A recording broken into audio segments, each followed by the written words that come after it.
se cierra prematuramente la coronal, la sutura coronal, ¿no? Entonces, o que se cierre prematuramente la sutura sagital, o que se cierre una parte de ella, ¿no? Entonces toman sus nombres diferentes, ¿no?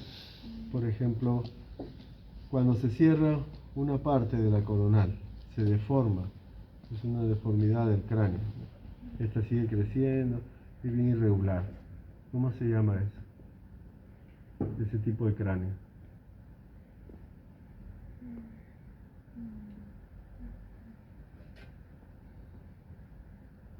Entonces, otra es cuando se cierra la sutura coronal.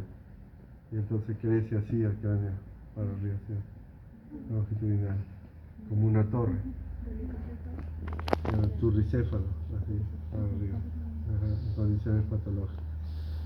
O cuando, por ejemplo, tiene así, crece solamente, o se cierra una parte, ¿no? Que se deforma, se llama escafoencefalia. Entonces, o plagioencefalia, ¿no? O la escafoencefalia cuando se cierra esta antes y se forma así alargado, como los moldes de los zapateros, ¿no? Así. Entonces puede ser una que crezca así para arriba, o sea, le ves la cara larga, un turricéfalo, o escafoencefálico o plagiocefálico deformado por partes, ¿no? Eso depende del cierre de las suturas, porque a nivel fetal aquí hay una estructura que se llama, todavía no están soldadas las suturas, la fontanela anterior, ¿no? También acá hay una fontanela posterior a la idea. También puede ver acá una esfenoidal. Y también puede ver acá. Mastoidea. Entonces, así tienen ustedes las diversas suturas que permiten el crecimiento del cráneo a medida que también crece el volumen cerebral, ¿no? Que es importante tener en cuenta. Ahora, en ese caso también,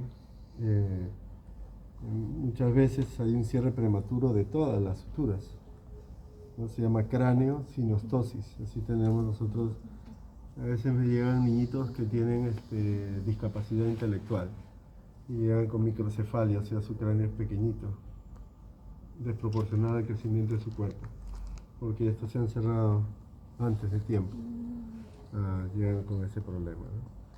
Entonces, muchas veces tienen dolores de cabeza, irritabilidad, no hay desarrollo cerebral y los neurocirujanos pueden procurar hacer ventanas como para darle espacio para que puedan crecer. Sí. Entonces, eso tiene que hacer ese tipo de digamos. ¿El Zika también sería igual? Claro, el Zika está, claro, produce microcefalia también. Pero más que por la craneosinostosis, es por la lesión misma del parénquima cerebral. En el caso de la craneosinostosis, significa el cierre prematuro de las suturas. Eso hace que el cráneo se cierre y por más que se quiera expandir, su cerebro no puede. En el caso de las infecciones, internamente ya el mismo parénquima no crece y con ello el conjunto tampoco.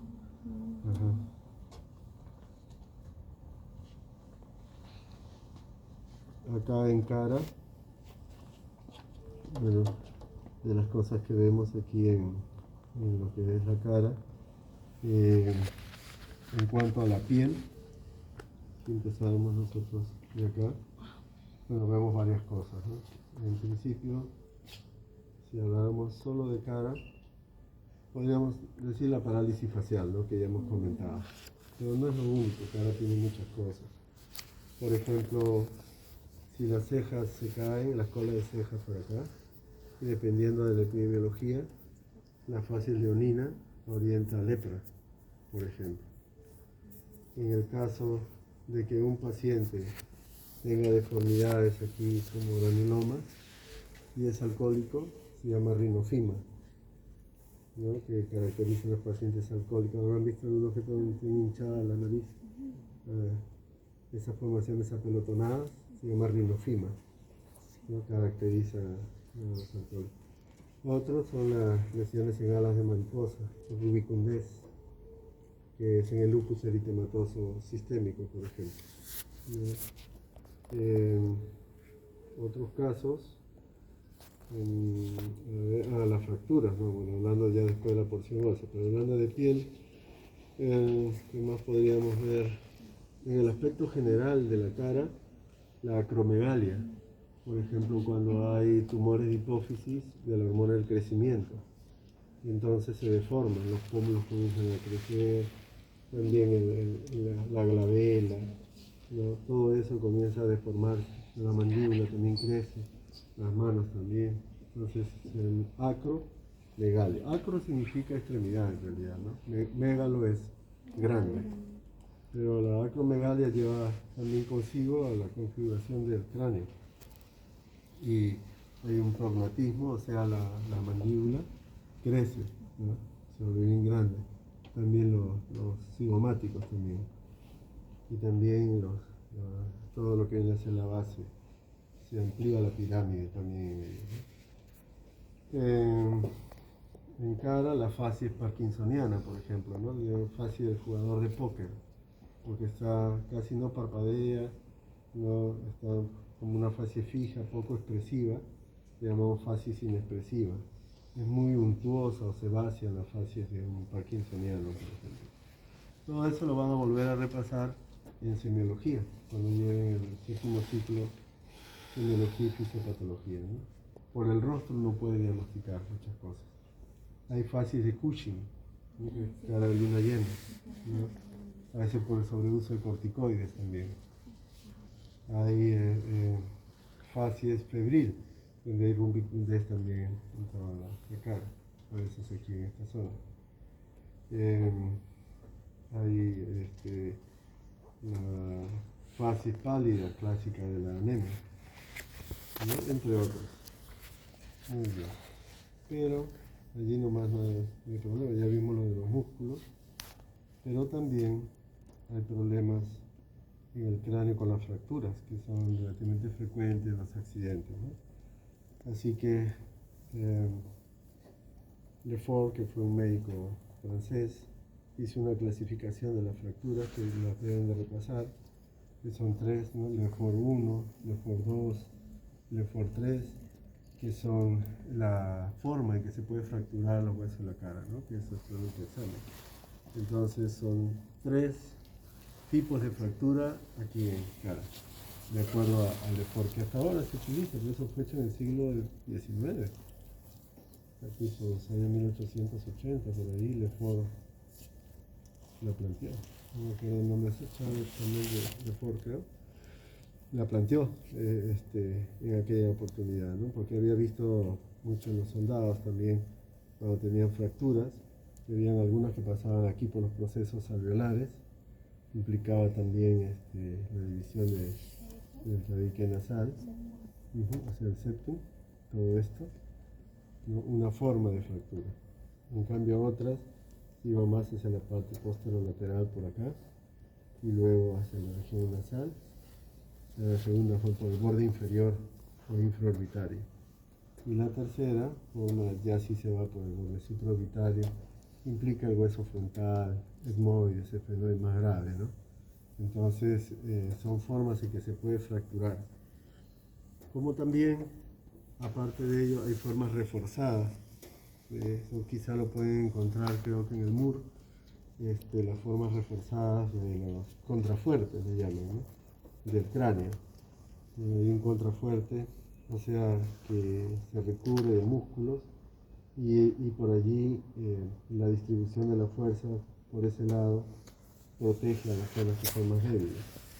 No hay un contrafuerte frontonasal por acá, ¿no?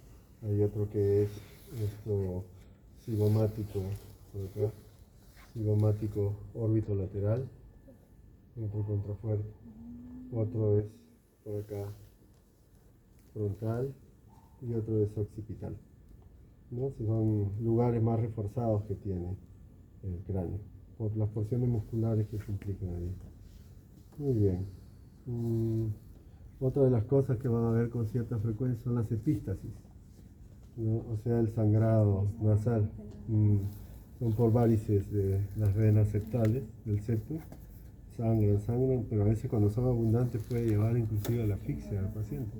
Hay que hacerle un taponamiento para poder cohibir, ¿no? Hacer hemostasia en ese caso.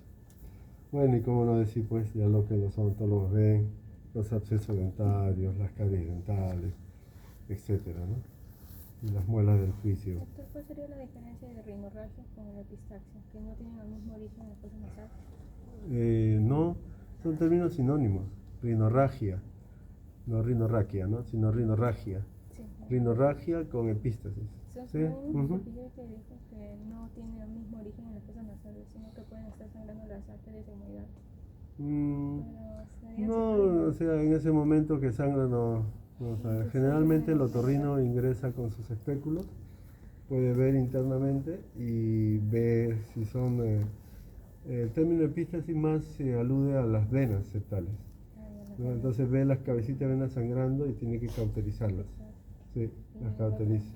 O sea, por arterias. El otro, o sea, es más general, ¿no? El término de una rinorragia implica una epístasis, pero puede ser porque alguien tenga, por ejemplo,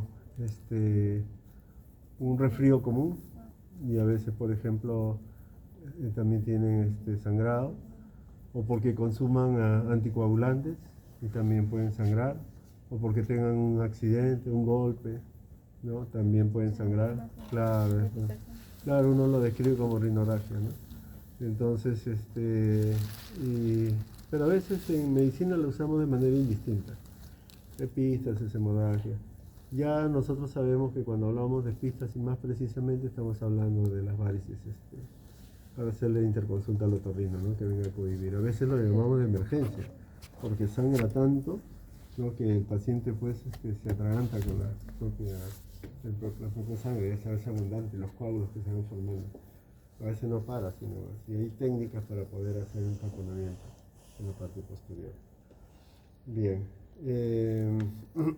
ya después iremos estudiando los diferentes nervios. Hemos hablado lo más del facial, pero hay mucho más nervios que vamos a tener implicancia aquí.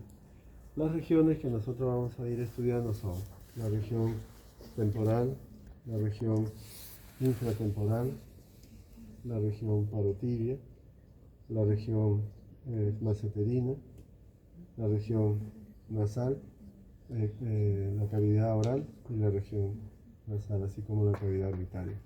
Así que tenemos bastante por repasar y estudiar. Creo que eso es lo que nos podría ayudar esta mesa ahora.